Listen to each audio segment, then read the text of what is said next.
যদি জেগে থাকো বাংলাদেশের স্বাধীনতা কেউ ছিনতাই করতে পারবে না। তোমরা যদি জেগে থাকো ঈমান কেউ নষ্ট করতে পারবে না। এই বাংলাদেশের যুবক, নেত্রকোনার যুবক, 17 বছরের যুবক, মোহাম্মদ বিন কাসিমের অনুসারী যুবক, শাহজালালের অনুসারী যুবক, আল্লাহর কসম করে বলে তোমরা যদি জাগ্রত হও, নেত্রকোনা নয়, ঢাকা নয়, দিল্লিতে ও ইসলামের পতাকা উড়াতে পারবে, উড়াতে পারবে।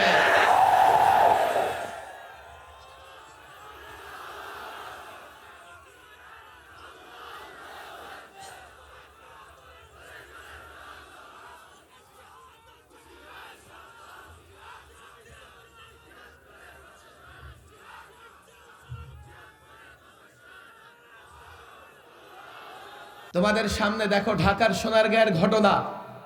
দিল্লির একজন মুসলিম শাসক রাজা সেনকে পরাজিত করে সোনারগাঁয়ে ইসলামের পতাকা উড্ডীন করেছিলেন।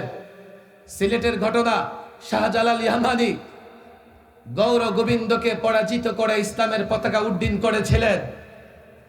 ভারতে একজন 17 বছরের যুবক যার নাম মোহাম্মদ বিন কাসিম, যারা কলেজ ইউনিভার্সিটিতে পড়াশোনা করেছেন সেখানেও মোহাম্মদ বিন কাসিমের ইতিহাস আছে।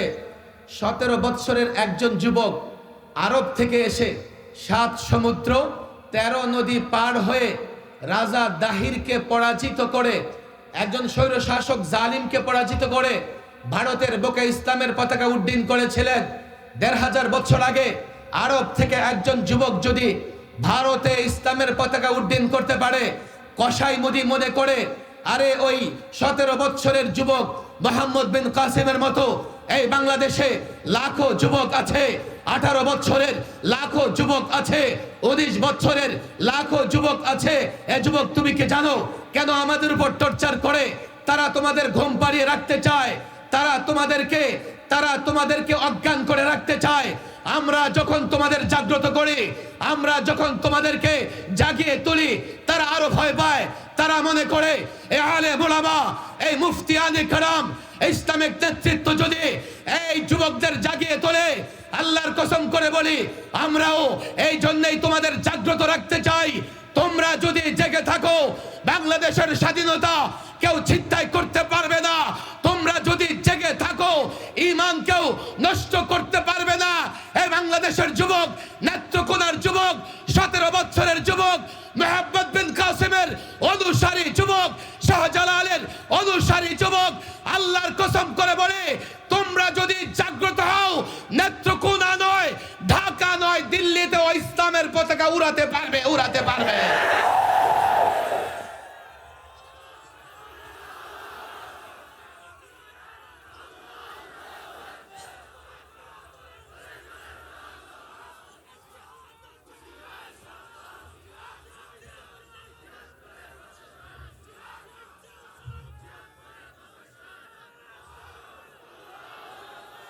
আমি তো পরিষ্কার বলি, আমরা যতটা না তাদের আগ্রাসনের ভয় পাই, তারা ততটা আমাদেরকে নিয়ে ভয় পায়।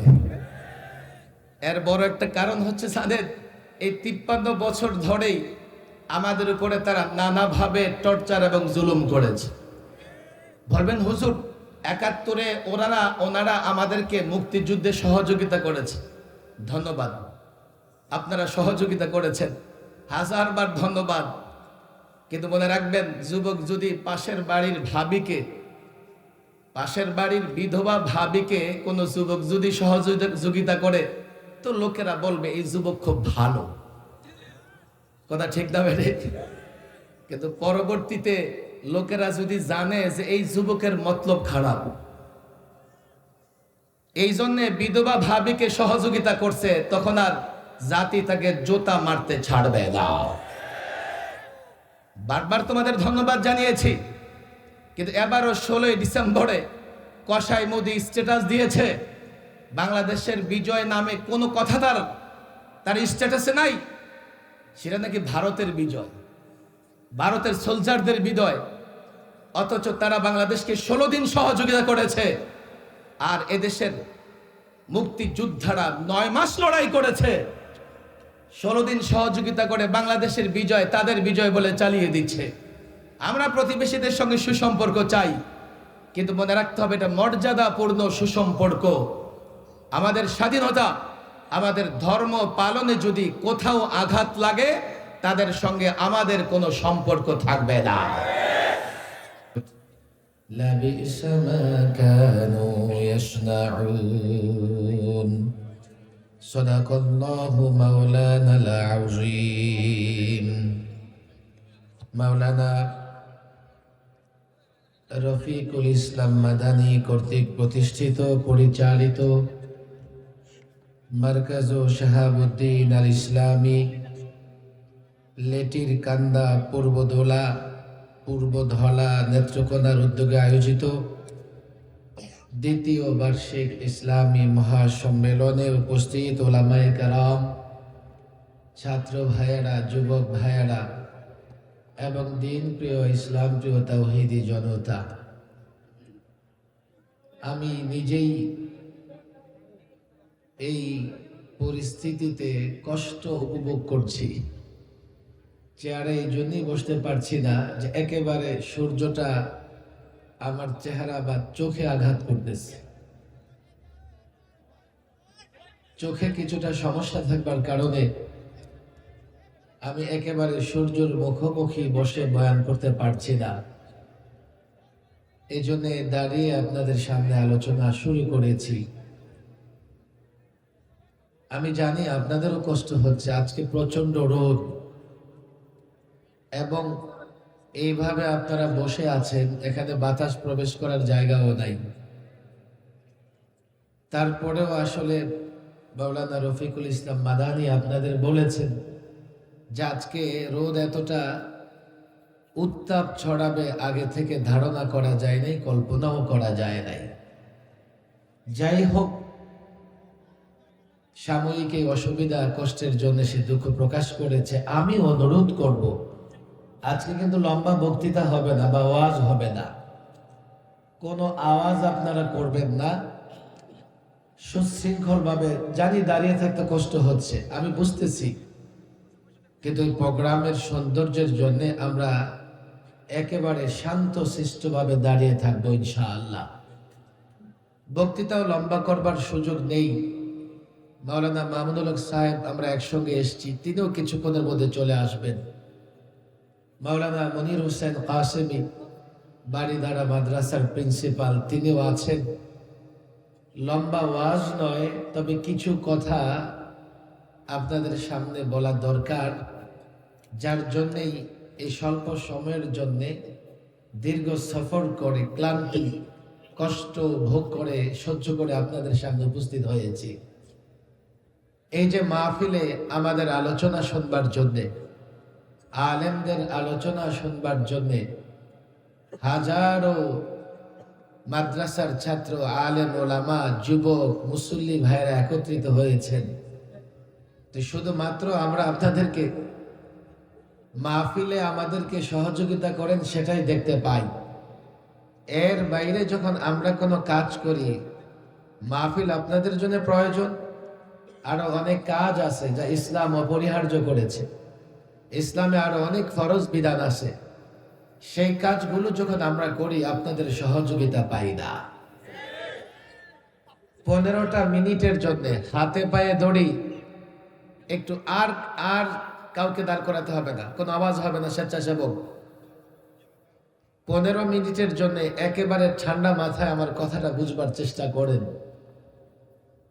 আপনাদের এবং আমাদের মধ্যে, ওলামায়ে কেরাম এবং সাধারণ মানুষের মধ্যে একটা সমঝোতা হওয়া চাই, মত বিনিময় হওয়া চাই, বা বলতে পারেন একটা চুক্তি হওয়া চাই, একটা মিলের জায়গা হওয়া চাই যে আমরা এই বিষয়গুলোতে কখনোই একজন আরেকজনের প্রতিপক্ষ হব না, একজন আরেকজনের বিরুদ্ধে লড়াই করব না। কথা ঠিক না বেঠিক? ঠান্ডা মাথায় না বুঝলে হয়তো বা আমি আপনাদের কথা বুঝাতে পারবো না। নেত্রকোনার মানুষ আমি জানি, ধর্মপ্রাণ মানুষ, আলেম ওলামাদের আপনারা মহব্বত করেন, ভালোবাসেন। আমরাই আসলে সময় দিতে পারি না। এবছর নেত্রকোনায় কোনো প্রোগ্রামে আসতে পারিনি। গতবার বেশ কয়েকটা প্রোগ্রামে এসেছিলাম, অনেক কষ্ট হয়, সফর জার্নি। বিশেষ করে রাতে আর ঢাকা ফেরা যায় না, এত কুয়াশা পড়ে নেত্রকোনায়। আমি আপনাদের কাছে এমন কিছু বিষয় তুলে ধরতে চাই যেই বিষয়গুলোতে আপনারা এবং আমরা একমত। এক একটা বিষয় মনে রাখবার চেষ্টা করবেন। আমরা সবাই, আমি, আপনি, আপনারা দুনিয়ার কল্যাণ এবং আখিরাতের মুক্তি চাই। কথা ঠিক না বেঠিক? ভোলা যাবে না, কিন্তু মনে রাখতে হবে। এক নাম্বার সমঝোতা, এক নাম্বার ঐক্য, এক নাম্বার মিল, এক নাম্বার চুক্তি বলতে পারেন, সেটা হচ্ছে আমাদের আপনাদের ভেতরে কোনো দ্বিমত নাই, কোনো মতানৈক্য নাই। আমরা সবাই দুনিয়ার কল্যাণ এবং আখিরাতের মুক্তি অর্থাৎ জাহান্নাম থেকে নিজেকে মুক্ত রেখে জান্নাতে যেতে চাই। কথা ঠিক না বেঠিক? দুই, আমরা দুনিয়ার কল্যাণ এবং আখিরাতের মুক্তি চাই, কিন্তু প্রশ্ন হচ্ছে সেটা কোন পথে আসবে। দুই নম্বর সমঝোতা বুঝবার চেষ্টা করবেন। দুই নম্বর সমঝোতা হচ্ছে আমরা মুসলমান প্রায় সবাই মনে করি যে দুনিয়ার কল্যাণ, আখিরাতের সফলতা, আখিরাতের মুক্তি আসবে ইসলামের পথে। কথা ঠিক না বেঠিক? কয়টা হয়েছে? এক নাম্বার, আমরা আপনারা একমত দুনিয়ার কল্যাণ এবং আখিরাতের আমরা মুক্তি চাই। কথা ঠিক না বেঠিক? দুই, এই দুনিয়ার কল্যাণ আর আখিরাতের মুক্তি আসবে কোন পথে? ডেমোক্রেসি, গণতন্ত্রের পথে, সেকুলারিজমের পথে, সোশ্যালিজমের পথে, ন্যাশনালিজমের পথে, বহুত্ববাদের পথে, না ইসলামের পথে? বুঝে শুনে একমত হবেন, কিন্তু বুঝে শুনে একমত হবেন। তিন, লাস্ট সমঝোতা, ওলামায়ে কেরাম বাধ্য, তারা ইসলামের পক্ষে কথা বলবে, আমর বিল মারুফ নাহি আনিল মুনকার করবে, অর্থাৎ লোকদেরকে সৎ পথে আহ্বান করবে আর অসৎ পথ থেকে লোকদেরকে বারণ করবে। এ কাজ করতে ওলামায়ে কেরাম বাধ্য করেছেন কে? কোরআনুল কারীমের সূরাতুল মায়েদা ওলামাদের বলি, ছাত্র জনতাকে বলি, যদি সাধারণ মানুষ আমার কথা বুঝতে না পারে, আপনাদের দায়িত্ব হচ্ছে, আপনারা যদি বুঝে থাকেন, দয়া করে মানুষের কাছে আমাদের কথাগুলো পৌঁছে দেবার চেষ্টা করবেন। আমরা কেন বাধ্য? সূরাতুল মায়েদা আয়াত নাম্বার 63 মনে রাখবেন। এই আয়াতে আল্লাহ তাবারক ওয়া তাআলা আলেমদের জন্য কঠোর বার্তা দিয়েছেন। আলেমের অনেক ফজিলত আছে, আলেমের অনেক মর্যাদা আছে, কিন্তু এই আয়াতে আলেমদের জন্য একটা কঠোর বার্তা দিয়েছেন। হযরত আব্দুল্লাহ ইবনে আব্বাস বলেন, এই আয়াতে আলেমদের জন্য যে কঠোর বার্তা দিয়েছেন আল্লাহ, অন্য কোনো আয়াতে এতটা কঠোর বার্তা দেন নাই। কি সেটা?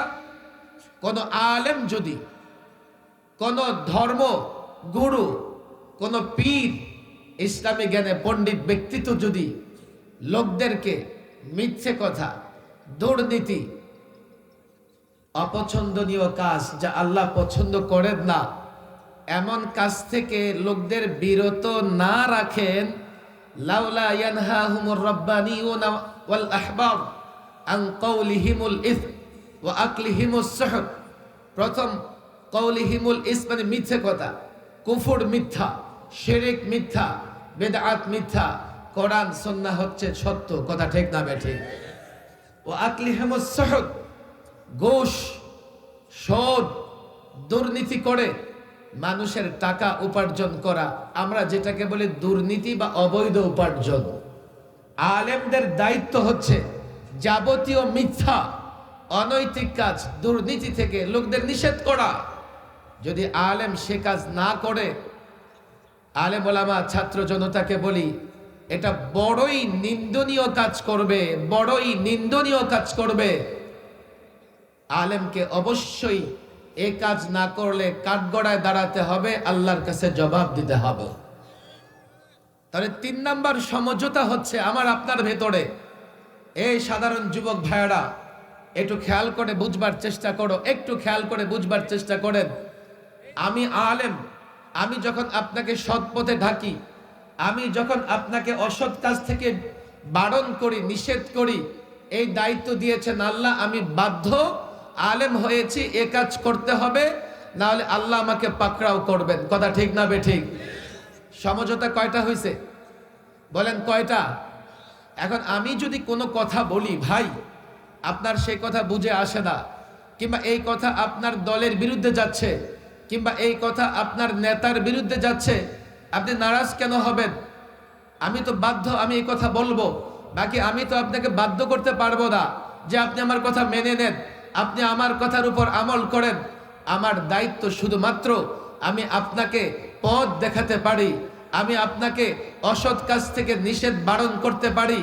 এই জন্যই নেত্রকোনার মানুষদের বলি, দেখেন মাহফিলে তো আলেমদের ডাকে জড়ো হন, কিন্তু এই মাহফিলের বাইরে আলেম যখন আপনাকে এই কথা বলে, এই মুসলমান 53 বছর ধরে তন্ত্র মন্ত্র দিয়ে রাষ্ট্র পরিচালনা করেছ, আমরা 53 বছরে এই রাষ্ট্রে কি দেখেছি? পশ্চিমা তন্ত্র মন্ত্র দিয়ে রাষ্ট্র পরিচালনা করবার কারণে একদল ক্ষমতায় থাকবার জন্যে আরেক দল ক্ষমতায় যাবার জন্যে যে সংঘাত হয়, যে গন্ডগোল হয়, যে দ্বন্দ্ব হয়, এই দ্বন্দ্বের কারণে এই 53 বছরে এত লাশ পড়েছে, কোন দেশের যুদ্ধেও এতটা লাশ পড়ে না। এই তন্ত্র মন্ত্র মেনে ক্ষমতা কেন্দ্রিক রাজনীতি করবার কারণে আমি পরিষ্কার বলি, এই 53 বছরে এতটা ঝগড়াঝাটি, মারামারি, হানাহানি হয়েছে, জনগণের সম্পদ এতটা বিনষ্ট হয়েছে, এত গাড়ি ভাঙচুর হয়েছে, জাপান বছরে এত গাড়িও বানায় না। 5ই আগস্টে রাষ্ট্রে একটা পরিবর্তন এসছে, কিন্তু এই পরিবর্তনের পরে সিস্টেম যদি পুরনো হয়, এই পরিবর্তনের পরেও দেশে শান্তি প্রতিষ্ঠা হবে না।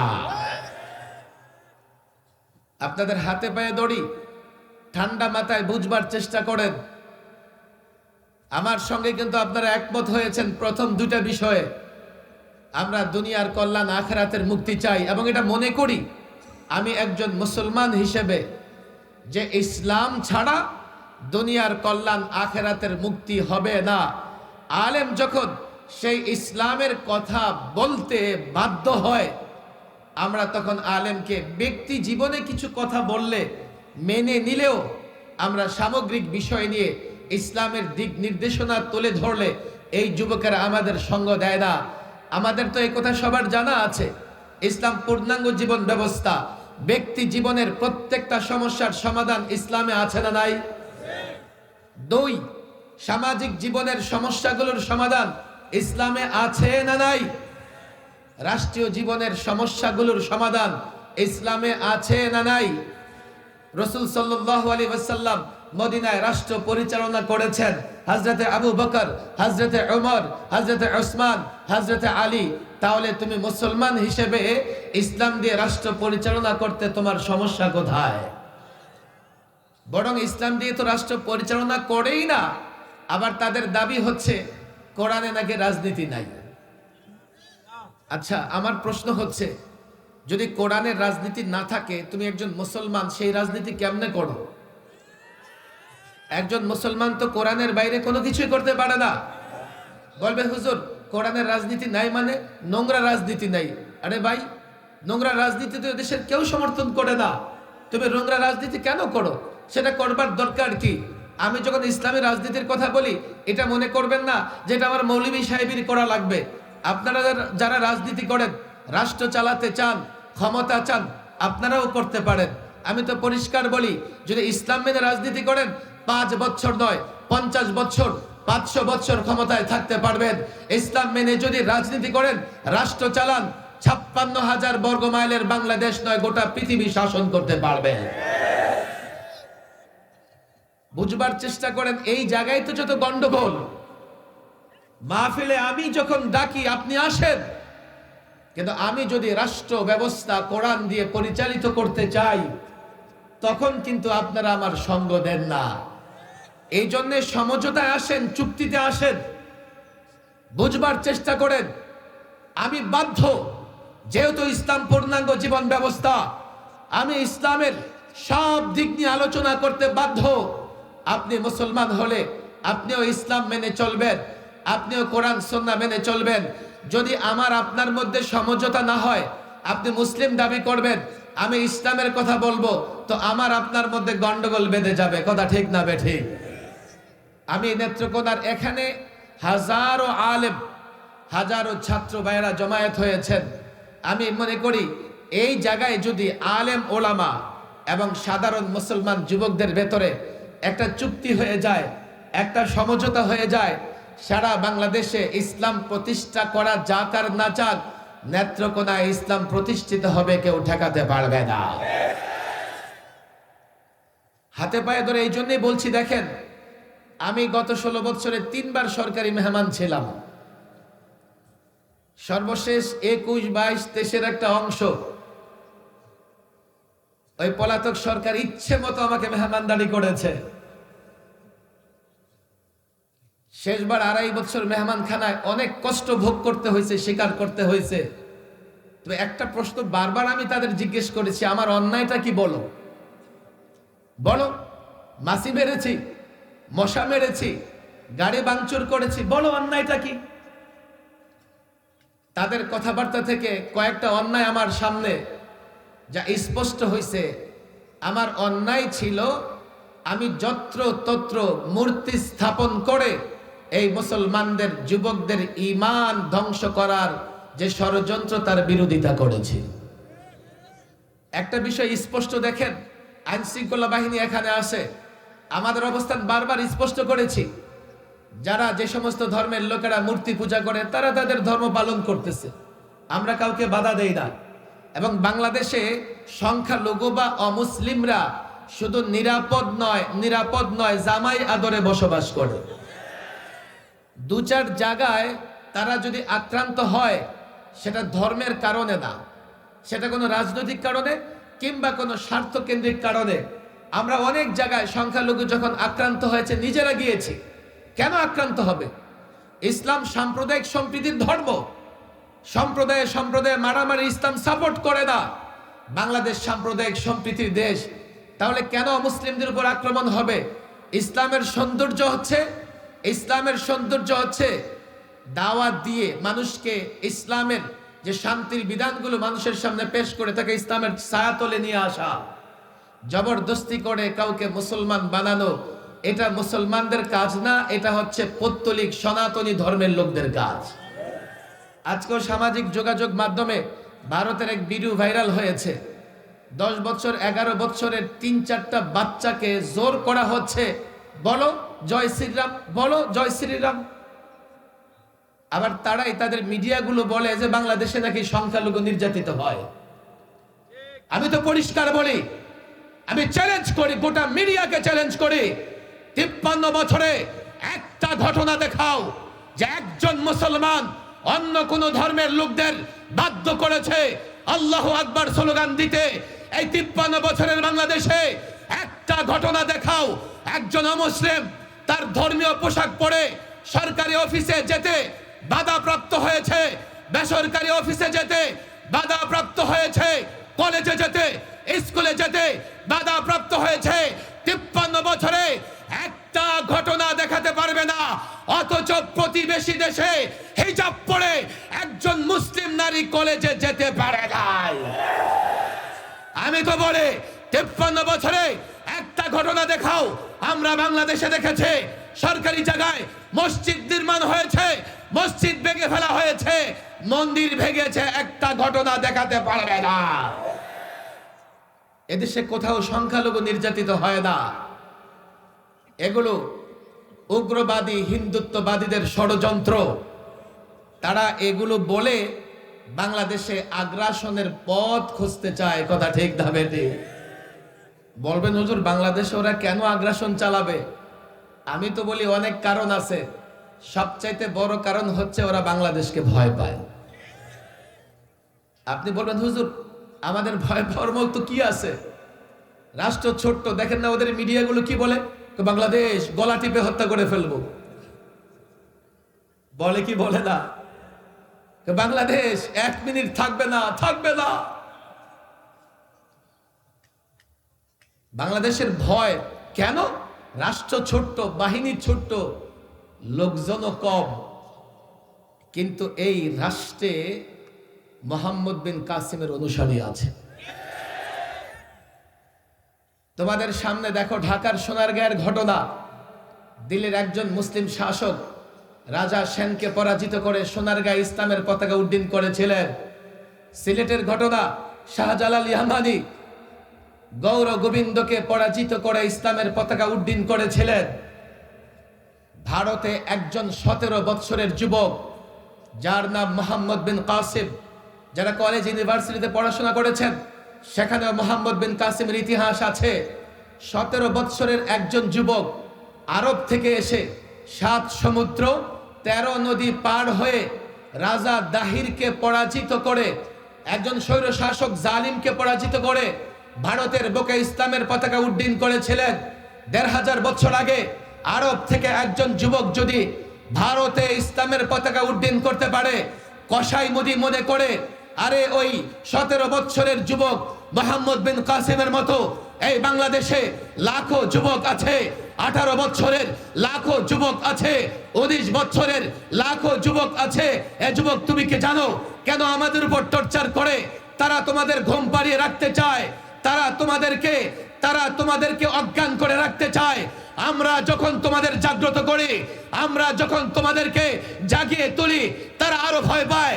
তারা মনে করে এই আলেম ওলামা, এই মুফতিয়ানে কারাম, ইসলামিক নেতৃত্ব যদি এই যুবকদের জাগিয়ে তোলে, আল্লাহর কসম করে বলি আমরাও এই জন্যই তোমাদের জাগ্রত রাখতে চাই। তোমরা যদি জেগে থাকো, বাংলাদেশের স্বাধীনতা কেউ ছিনতাই করতে পারবে না। তোমরা যদি জেগে থাকো, ঈমান কেউ নষ্ট করতে পারবে না। এই বাংলাদেশের যুবক, নেত্রকোনার যুবক, 17 বছরের যুবক, মোহাম্মদ বিন কাসিমের অনুসারী যুবক, শাহজালালের অনুসারী যুবক, আল্লাহর কসম করে বলে তোমরা যদি জাগ্রত হও, নেত্রকোনা নয়, ঢাকা নয়, দিল্লিতেও ইসলামের পতাকা উড়াতে পারবে।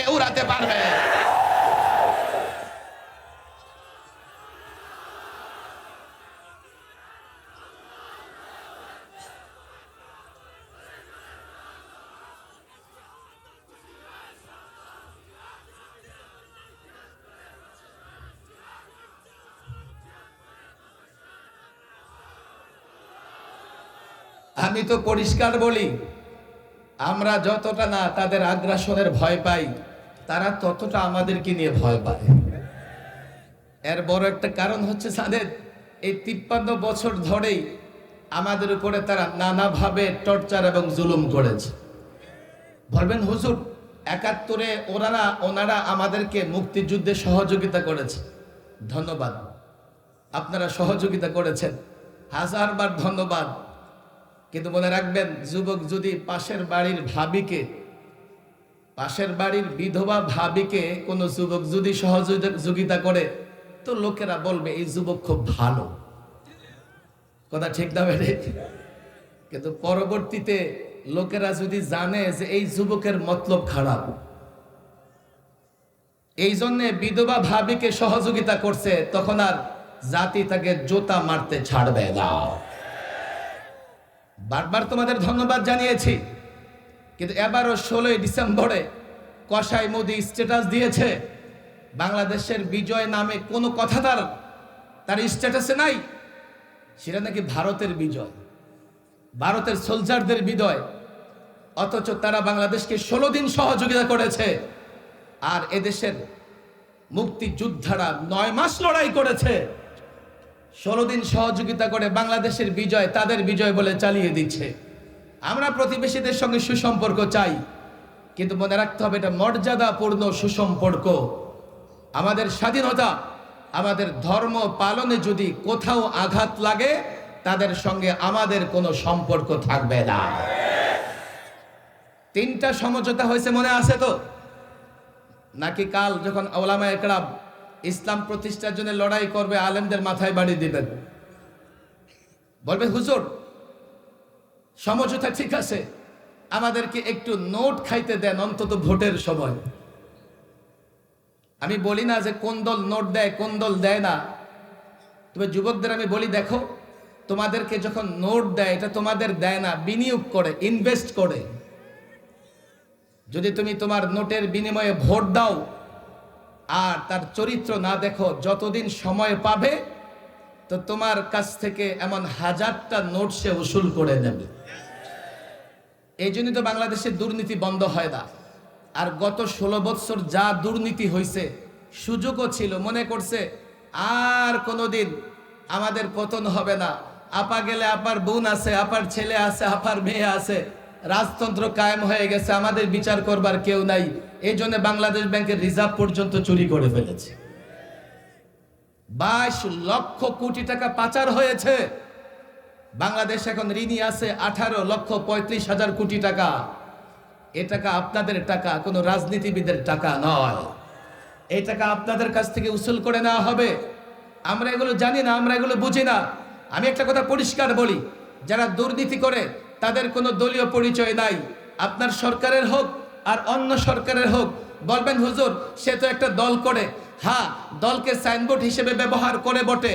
আমি যদি দুর্নীতিবাজদের বিরুদ্ধে বলি, আপনার দলের লোক বলে আপনি নারাজ হবেন না। দুর্নীতিবাজের কোনো দল হয় না। এই জন্য আমরা দেখেছি যারা শেয়ার বাজার লুট করেছে তারা কিন্তু এই চিন্তা করে নাই যে এই শেয়ার বাজারে আমার দলের লোকেরও বিনিয়োগ আছে। যারা ব্যাংক লুট করেছে তারা কিন্তু এই চিন্তা করে নাই এই ব্যাংকে আমার দলের লোকের অ্যাকাউন্টও আছে। যারা সিন্ডিকেট করে দ্রব্য মূল্য বাড়িয়ে ফেলে তারা কিন্তু এই চিন্তা করে না এই দ্রব্য মূল্য বাড়ালে আমার দলের লোকেরাও বাড়তি মূল্যে কিনবে। যারা চুরি ডাকাতি করে তারাও দল বিবেচনা করে না। এর মানে হচ্ছে কোন দুর্নীতিবাজের দলীয় পরিচয় গ্রহণযোগ্য নয়। পরিষ্কার কথা। আপনার সরকারের আমলে হয়েছে, কার সরকারের আমলে হয়েছে, আমার উপর নারাজ হবেন না। এই বাংলাদেশে 53 বছর চলেছে, আমরা দেখেছি একদিনের জন্য দুর্নীতি চুরি বন্ধ হয় নাই। হ্যাঁ, ছাত্র জনতার বিপ্লবের পরে দুর্নীতিবাজরা কিছুদিন ঘাপটি মেরে বসেছিল। আবারও জায়গায় জায়গায় দুর্নীতি আর চুরি চামারির খবর আসতেছে। কাল আবার না জানি বাড়তে বাড়তে আগের মতো দুর্নীতির লেভেল তৈরি হয়ে যায় কিনা।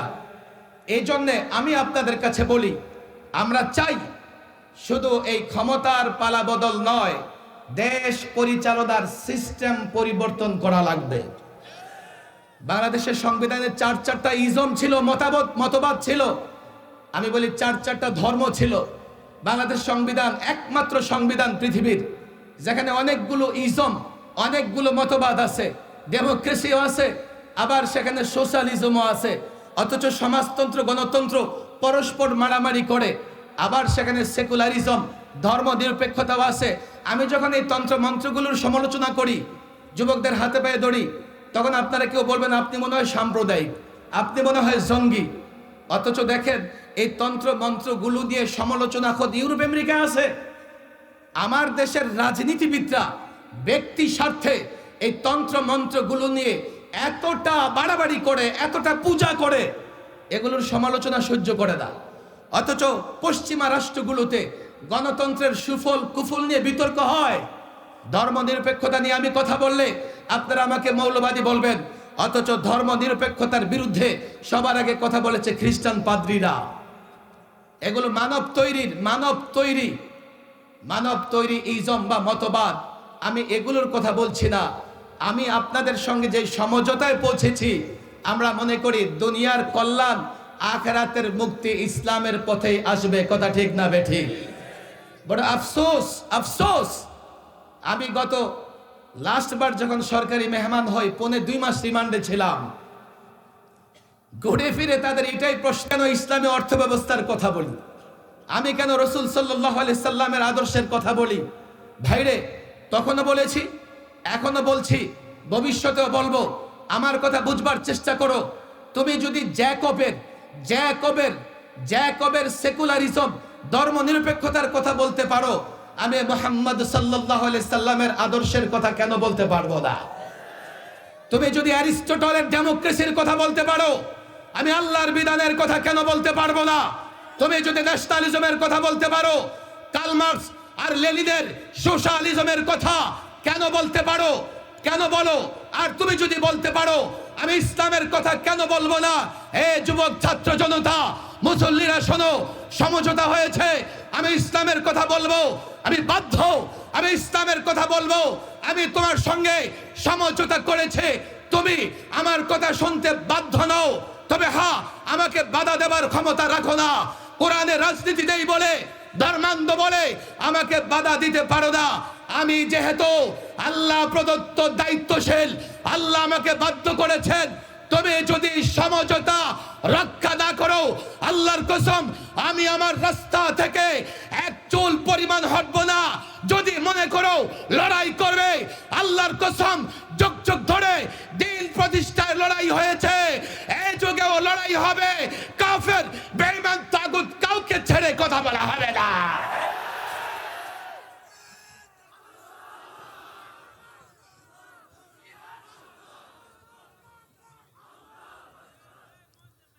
অনেক কথা, প্রচন্ড গরম, আমিও জানি। আমি লম্বা কথা বলবো না। আমারও একেবারে আবার দেখেন, সূর্য আমার চেহারার দিকে আবারও আসতেছে। সূর্য যখন আমার একেবারে চেহারার উপরে পড়ে, আমার চোখে একটু প্রবলেম হয়।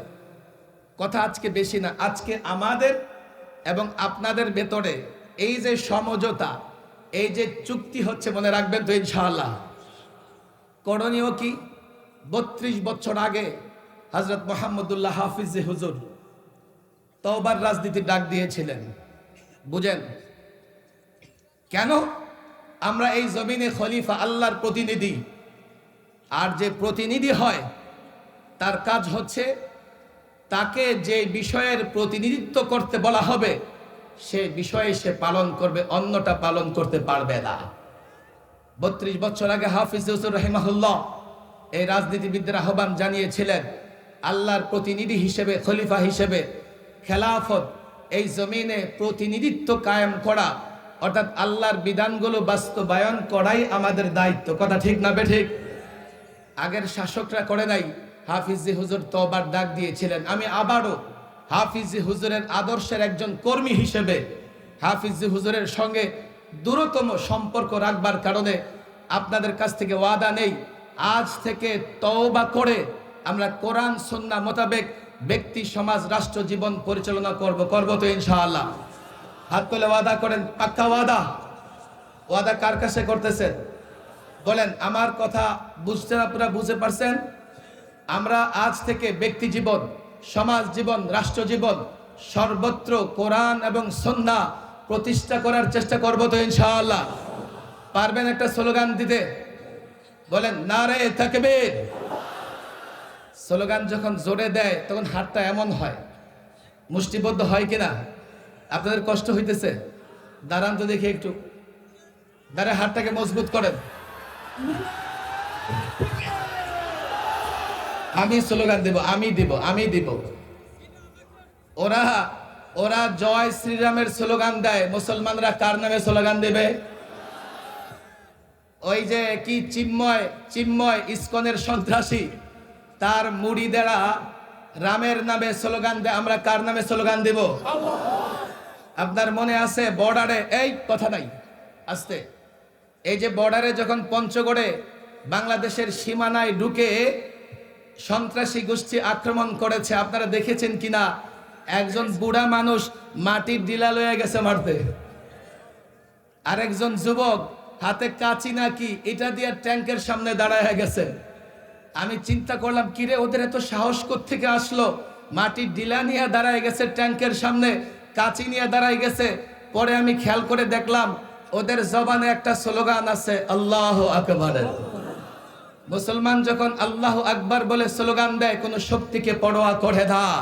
আল্লাহু আকবার বলে স্লোগান দিয়ে মাটির ডিলা নিক্ষেপ করলে অ্যাটম বোমার চাইতেও বেশি শক্তিশালী হয়ে যায়। সেদিন থেকে আমি মনে করেছি আমাদের যুবকদের স্লোগান হবে কার নামে? হাত মুষ্টিবদ্ধ করো, হাত মুষ্টিবদ্ধ করো, বলো নারায়ে তাকবীর, নারায়ে তাকবীর, লিল্লাহে তাকবীর, লিল্লাহে তাকবীর। কোরআন সুন্নাহর আলো, কোরআন সুন্নাহর আলো। আলেম ওলামা যেখানে, আলেম ওলামা যেখানে, মাদ্রাসা মসজিদ যেখানে, মাদ্রাসা মসজিদ যেখানে, ওয়াজ মাহফিল যেখানে, থাকবো তো আলেমদের সঙ্গে, থাকবো তো ইনশাআল্লাহ, আলেমদের বিরোধিতা করবো না তো ইনশাআল্লাহ। কষ্ট হচ্ছে আপনাদের? একটা প্রশ্ন তো আছে আমার, যে ওদের মৌলভী সাহেব তো খারাপ আছে, তো ওর পিছনে যে জামু, দু একজন মৌলভী ঝামেলা করে না, দরবারি আর সরকারি হইতে পারে না। আচ্ছা, ডাক্তারদের মধ্যে ঝামেলা নাই, তো কাল থেকে কি করবেন? অসুস্থ হলে ডাক্তারের কাছে না গিয়ে ইঞ্জিনিয়ারের কাছে যাবেন, গিয়া বলবেন যে ইঞ্জিনিয়ার সাহেব একটু রড বালি দিয়ে আস্তর করে দেন, শরীরটা ভালো না। আবার ইঞ্জিনিয়ারের মধ্যে বাসমার্কা ইঞ্জিনিয়ার আছে না নাই? যখন বাড়ি বানাবেন, কাল থেকে আমি মুফতি সাহেবের কাছে আসবেন, যে মুফতি সাহেব আপনি খুব ভালো মানুষ, একটা বাড়ি বানায় দেন। আর মুফতি সাহেব যদি আপনারা মহব্বত করে বাড়ি বানায় দেয়, ইট বালি সিমেন্টও নষ্ট হবে, মাথাটাও ছাদ ভেঙে পড়ে মাথাটাও নষ্ট হবে। কথা ঠিক না বেটে? আলেমদের দুই চারজন ঝামেলা হলেই কি আলেম ছেড়ে অন্য কোথাও যাওয়া যাবে? কেউ ঝামেলা হলে বাদ দেন, কিন্তু সমস্ত আলেম কখনোই হক থেকে বিচ্যুত হবে। আর কোন নবী আসবে? আমাদের নবী শেষ নবী, কিয়ামত পর্যন্ত দ্বীনের পক্ষে কাজ করবে নায়েবে নবী, ওলামা ইকরাম। কথা ঠিক না বেঠিক? আমার সঙ্গে যে চুক্তি করেছেন মনে থাকবে তো ইনশাআল্লাহ?